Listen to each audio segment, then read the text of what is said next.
All right, staying now with this year's election, this whole situation has really elevated politics in New York, and the race for governor in particular.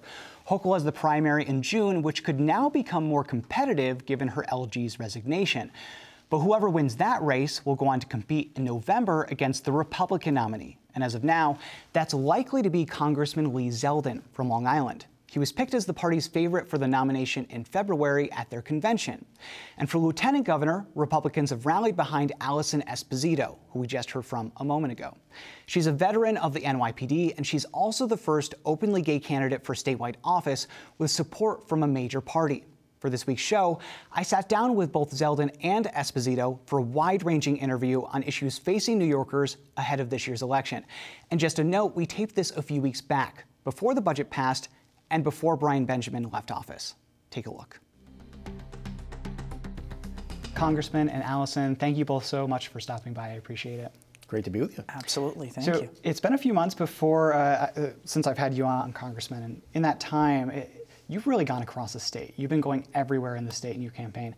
My first question to you is, what are you hearing from voters? I want to gauge where you are with them in terms of their issues. There's a lot. You know, we could talk about everything on the board, but what are you hearing from voters in terms of their top issues? New Yorkers everywhere talking about their breaking point. They are thinking about leaving the state for good.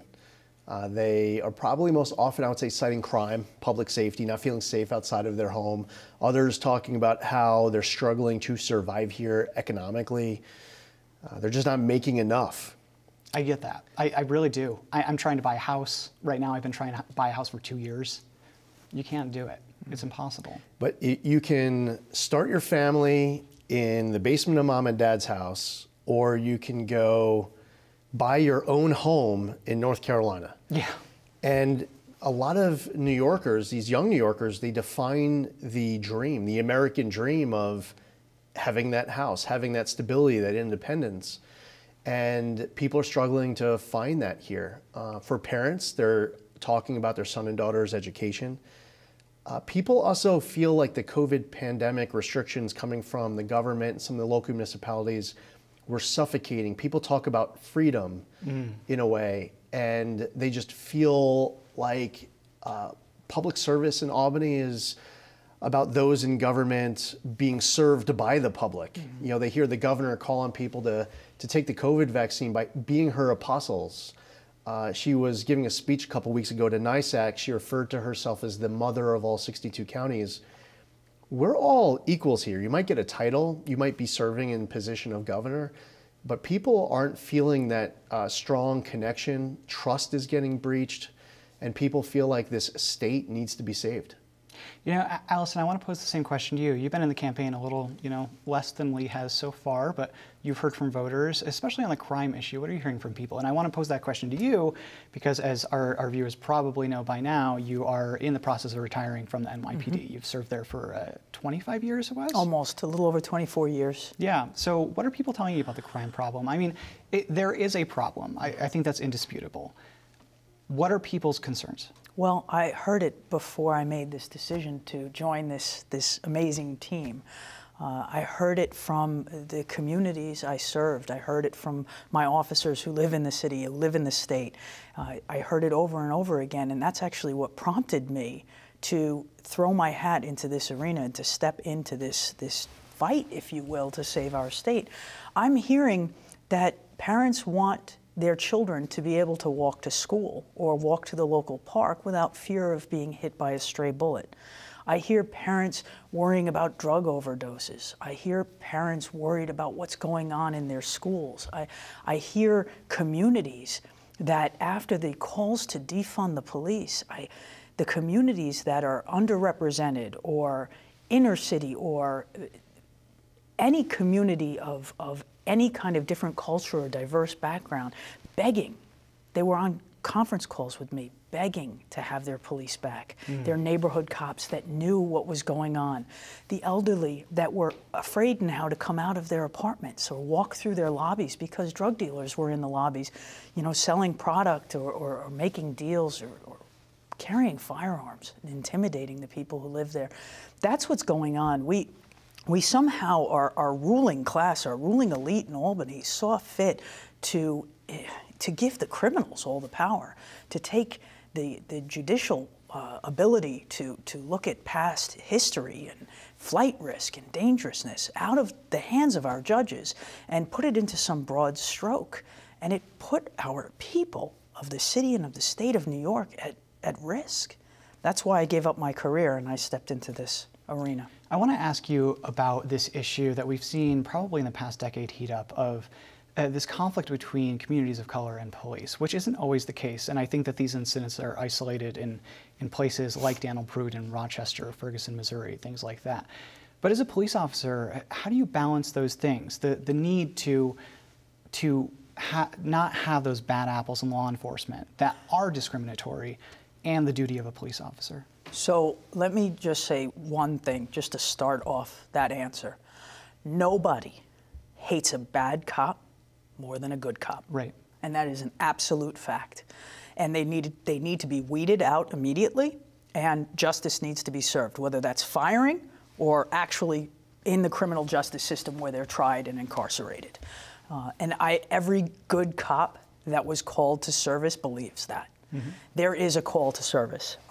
And yes, there are strains in relationships in different communities and law enforcement, and we can always strive to be better. As humans, as cops, in government, we always strive to be the best we can possibly be. And anybody who says, oh, if it's not broke, don't fix it, or oh, we've always been doing it that way, isn't a visionary, isn't a leader, and isn't listening to their constituents or their people. Cops are there to serve and protect, and we are continuously, myself and the NYPD, and I know police departments around the state and around the country, are trying to bridge the gap and trying to have more trust on both sides in law enforcement and community. And I always said with the community I served, I spent more time at work than I did at home. So I counted myself among that community as a member. And for the most part, that's how I was received. Now, there's always going to be problems and complaints, and my office door was open. The community could come in, we could discuss it. It's not always going to be rectified the way they would like, but the door is open, and that's the first part of leadership, is being able to listen and knowing you're not always right. My mother always said, if you're the smartest person in the room, find another room. So that is kind of how I've evolved as a leader, and the open door policy with the community, if they have an issue, we'll work on it together. We're humans. Cops are humans. We do make mistakes, and when changes need to be made, we're going to make them. We'll do it together. So both of you are against the bail reform laws that were passed in 2019. They were amended in 2020. It's been quite a journey for these laws. We're taping before the state budget, and this may air after the state budget. So in terms of undoing bail reform, I know that both of you want to repeal it. What's the next step after that, do you think, to solve this problem that we've seen in the criminal justice system of you have cash bail, some people can pay to get out, some people cannot pay to get out? Is that the right system? And I want to give this to you, Lee, first. Is that the right system, and how would you change it moving forward to try to get rid of that inequity? For all offenses, judges should have discretion to weigh dangerousness and flight risk, past criminal record, seriousness of the offense. That discretion allows them to make sure that bail is tailored to the individual person, as opposed to a one-size-fits-all. What we have right now with the law is that judges who want to keep somebody incarcerated, they are unable to do so. They get released and they commit additional offenses, and the judge knew that this was going to happen again. And it feels like the justice system has handcuffs around it instead of the criminals having the handcuffs. I believe that cashless bail is a contributing factor to this feeling amongst New Yorkers. They don't feel safe on the streets, but it's not the only component. It's the one I hear about the most. But people are sort of talking about district attorneys like Alvin Bragg coming in, and he had his day one memo and refusing to enforce laws across the book and other laws across the board, treating them as lesser offenses. We have a push inside of Albany for going further in this defund the police movement beyond just the debate over funding. There's whether it's the implementation of less is more, where certain people are getting released who should stay behind bars. When Kathy Hochul signed it, you had a release of 191 people. Several of them immediately went out and got rearrested for additional offenses. There's the advocacy that if a domestic violence victim calls 911, that you shouldn't be allowed to send law enforcement. Instead, you should be sending a social worker. So this debate continues. Cashless bail is the highest profile item, it seems, at the moment, but it's not the only thing for us to be talking about that needs to be solved. Alison, from your perspective, as somebody who has been in law enforcement for several years, the idea to me of pushing some of these calls to mental health services seems like it might not, I don't mean the domestic violence victims, to be clear, but some calls, it seems to me, might make the lives of police easier. What do you think about that? Well, as police, we are asked and tasked in wearing many hats. Yes. We are mediators, we are big brothers and sisters, we are, marriage counselors, and we do wear hats in mental health. I understand the thought process behind it, because you're kind of taking the law enforcement aspect, and it's more of a, we're here to help you. Right. Unfortunately, what that also does is someone who is in a mental health crisis at that point, who is not thinking straight, who is not possibly on the medication that kind of brings them down to a level where they can have a conversation, who's in crisis. We're not doing enough to be able to help them at that point, because we're sending in a social worker, and there have been social workers that have gone and have been killed and injured in the past. And we're putting them in harm's way for a person who's already at a heightened sense of crisis. At that point, I think it's a danger to the people responding. Law enforcement officers are asked to wear these many hats, and we are trained in different aspects of it. But again, that goes to the call to defund the police. You don't want to defund the police. If you're going to have officers responding, how about we institute more training, maybe a deeper mental health course in crisis, and how to communicate and how to sidestep potential problems in law enforcement. Give the police more training. Give them the tools that they need to be successful. No cop goes out on the street and wants to hurt anybody. Unfortunately, it does happen, but it changes you. That is not our intention. We want to go home at the end of the night to our families, and we want to make sure that everyone we interact with during the day also has a chance to survive and has a chance to thrive in our communities. I'm glad that we get to talk about this like this, because I often feel when we talk about this issue that things get really lost in kind of the politics of it and the partisanship of it, and it's kind of like just all talking points and not really getting to the heart of it. So I'm glad we get to talk about it. And I could talk about crime with both of you for 30 whole minutes, but I want to circle back to affordability, because we touched on it at the start, Lee. I want to ask you about what you can do there. So as governor, you'd have immense power over this. So I know that you support suspending the gas tax, for example, but I want to look past that. So say it is January 1st, 2023, you're in office. What's your first steps to make New York more affordable, to keep more people here? We need to be lowering taxes across the board. When you talk to New Yorkers who are struggling to make ends meet, and they'll talk to you about inflation and the supply chain crisis, the cost to fill up their oil tank at home or their gas tank to be able to get to work, there are real life struggles of not being able to survive. People feel like they're living in poverty, where in other states, you might even refer to them as comfortably in the middle class. Being able to take a vacation on top of it all and not have to decide whether or not to get groceries or fill up your gas tank. Unfortunately, in New York, people are underemployed, making a salary that you'd be comfortable elsewhere. But then there's the other dynamic where somebody might be very well off. So politicians in Albany would say, we need to make so-and-so pay their fair share. And what you have to do is play out the steps of how this is going to work out, because if you increase their income tax one more point, which is what happened a year ago, you think that you're making all of these different people pay more. But what actually happened was that a bunch of them then called their accountant, they called their attorney, and now they change their residency to Florida. And instead of you raising their taxes, you actually lowered their New York taxes to zero, because they decided that they're gone with New York, they're hitting their breaking point.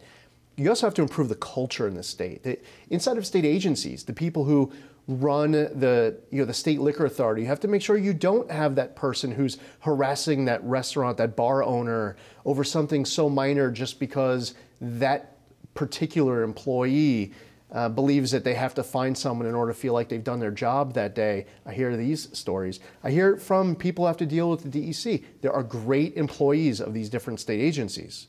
I'm talking about rare exceptions. We have to improve the culture. I believe that there are opportunities for expansive growth.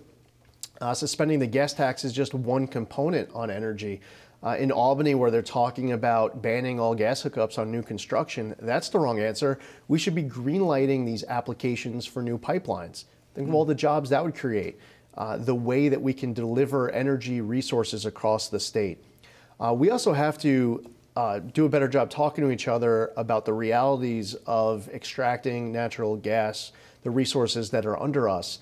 We could become energy independent, create jobs, revitalize communities, generate revenue. We could be not only independent as it relates to energy in the state, we could be exporting to other states, we could be exporting to other countries. We just need to be creative in tapping into everything we have within this state to be able to make life more affordable. It's going to require us to cut taxes across the board, but also create new opportunities so people can live their American dream here in New York, as opposed to feeling like they have no choice but to chase it elsewhere. So with the cut taxes, Democrats had put new tax rates on the high income earners in New York, as you mentioned. What do you do as governor if you get rid of those? You bring taxes down. We're going to lose some revenue in the state. So what do you do there with the state budget? Would you be looking at cuts in the state budget? And have you identified anywhere that you would like to cut? Last year's budget had over $3 billion in the Excluded Workers Fund. I didn't support that fund. I don't believe that it should be continued. Inside of Medicaid, the conversion to managed long-term care came with so much extra taxpayer dollars that got wasted, abuse of for-profit, non-for-profit rules, where people are cheating the system. We celebrate when some dentist gets in trouble because they charge for 11 cavities instead of 1. Oh, thank you, you saved us $50,000. But you have individuals who are cheating the Medicaid system and the Medicaid budget. Medicaid is a really important program. I support the Medicaid program. It needs to be strong. It needs to be efficient. We should be enraged by all of the examples of people who are taking advantage of it, paying more on their purchasing than they should. We should look at procurement, new outside-the-box ways to be able to deliver these services cheaper with more transparency. I believe that there, and by the way, we're talking about billions of dollars. Yes. We're not talking Medicaid about is millions. one of the state's largest expenses by Billions far. can be saved. Yeah, exactly. So, Alison, I want to end with you. So you are the first openly gay candidate who's been endorsed by a state party. So to be clear, the Democrats in New York have not put forth a openly gay candidate for statewide office. You're the first one. How does that feel? It feels, I'm not exactly sure how it feels. It feels the same way it felt when Congressman Zeldin asked me to be part of his team. I mean, it's part of who I am. I am a gay woman. I'm very proud to be a gay woman. It's part of who I am, and it feels like I'm now in a position to be able to help the people of the state of New York.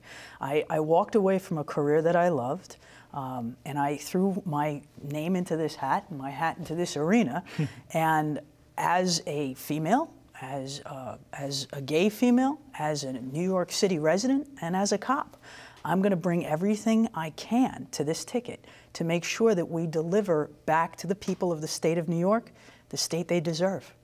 There are some members of the Republican Party who are not so kind to gay people, as you and I both know. How do you balance those two things, being the Republican nominee for LG and being a part of this community? I think in New York, that's not quite the case. At least that's been my experience covering state politics and interacting with quite a few Republicans in my time doing it. So how do you balance that? I think, honestly, I think the Republicans kind of get a bad rep with that. I mean, I'm gay and Republican. It can happen, you know? It can happen. And I keep saying this isn't really just a red wave. This is a common sense wave. And as a gay New Yorker, I want the same things as every other New Yorker. I want safety. I want equal protection under the law. I want my nephews and nieces to be able to go to school safely. I want to make sure that criminals are prosecuted. I want my taxes low. I want to be able to spend my hard-earned money in the state that I love. And you know, I haven't really. I mean, there's always going to be bad apples in every bunch. Sure. That won't sway off of their beliefs on whatever grounds it is. But I honestly, I am a certified trainer for fair and impartial policing as well, and I'm a firm believer in contact theory. The more you get to know someone, the more you see their perspective. And perspective is their reality. It may not be reality, but it's their reality. Yeah. So it's a conversation, and this is another way to have the conversation. A lot of my beliefs are very, very similar.